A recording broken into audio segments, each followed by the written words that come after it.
et bienvenue dans ce tout nouveau numéro de Brock Hunters, l'émission qui débriefe ce qu'on a pu choper en brocante, en raiderie, sur les réseaux sociaux, enfin bref, partout où on peut choper de l'occasion pour pas cher. Du coup, on débrief. Tout d'abord, je tiens à remercier Vincent, avec qui on a pu discuter sur Twitter des titres qui nous intéressaient de sa collection dont il voulait se séparer, et donc qui nous a envoyé ça dans un petit colis sympatoche, très bien suivi, où on a pu choper nos bouquins. Pour commencer, on a du The Wake de Sean Murphy et de Scott Snyder, si je me trompe pas, que je vais m'empresser de lire. Alors, il me semble que dans toutes les bonnes crèmeries, il est genre à 22,50, une vingtaine d'euros.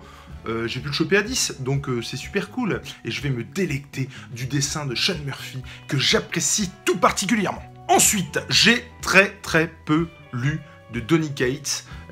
Oui, je sais, je suis impardonnable. Il faut que je m'y mette, notamment sur du Thanos. Apparemment, c'est du bon, c'est du très bon. J'ai chopé, pareil, pour une dizaine d'euros, il me semble. Pour 10 euros, en fait, je vois pas pourquoi je dis une dizaine d'euros, pour 10 euros.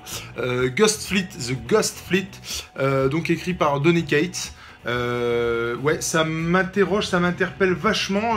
Alors là, comme ça, je l'ai plus, mais j'avais lu le synopsis de ce truc et ça m'intéressait vachement en fait, ça m'a interpellé. Donc j'ai hâte de le lire.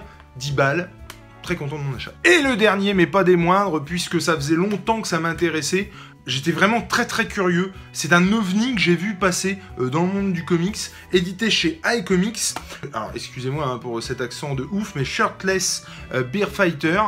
En gros, un mec en treillis militaire, à moitié à poil, voire à poil, parce qu'il me semble que normalement il est à poil,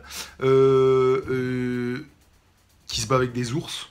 Enfin, je veux dire, le truc improbable, un cogneur d'ours à poil.